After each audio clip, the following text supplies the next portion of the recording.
Билайн кім? Билайн екінші топқа отырамыз. Ал актив кімде бар? Үшінші топқа.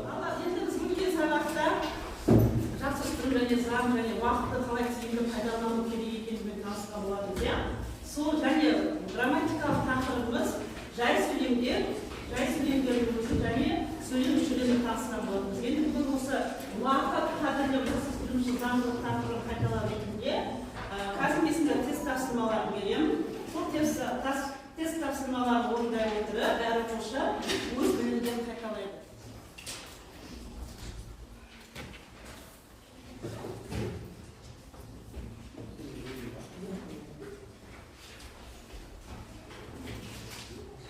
Осы 10 сұрақ беріледі, тез мына орында тапсырманы еске түсіріп қайталаймыз.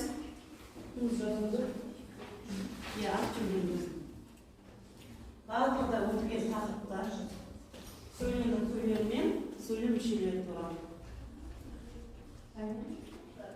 Енді осы уақыттың балалар көп уақытты босқа өткізіп, телефонда өткізетін балалар бар, иә? Сол уақыттың жаулары неге тыңдап алайық?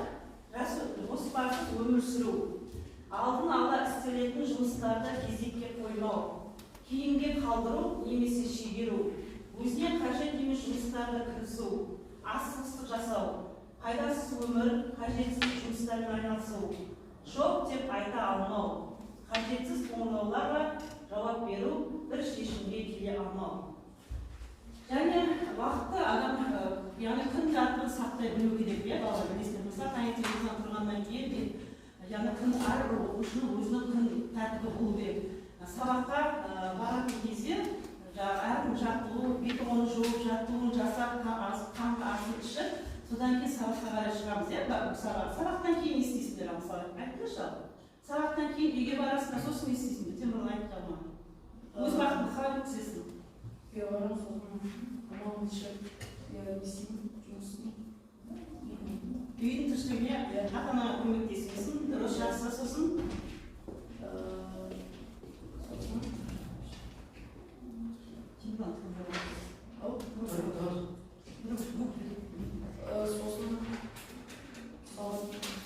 Türkiye olarak treniyorum kovalam. Sosun kişiliğine de gelip yüzümüzü tasayım. Sosun lisiyim. Ama dışarıda sosun zaten. Sabahta? Sabahta Sabahta dayanmasın. Жақсы. Барлығымыз осы күн тәртібін ұстаймыз ба, балалар? Яғни сендер өздерің тренировка дзюдомен айналысатындар, әркім өзі соған барады.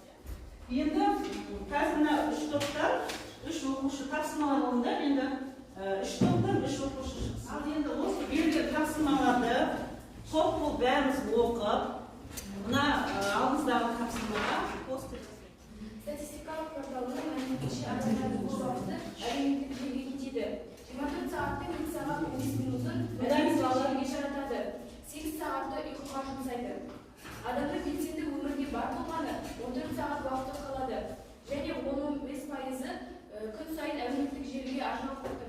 Қазақ ата-бабаларымыз уақыт туралы көп нәрсе білген. Уақытты тиімді бағалау керек және бос уақытында кетіру жайында кетіру керек. Уақыт қадірлеу керек. Әркімді бағалап өмір сүріп, сосын қазақ ата-бабаларымыз бүйтіп айтқан, өткізген жақсымен жарты сағат, жаманмен өтіп кеткен өмір дейді. Сонда соңғы түйініміз ол уақытты немқұрайлы қарамау керек және оны бағалау керек. Ол бір орында тұрмайды және тек қана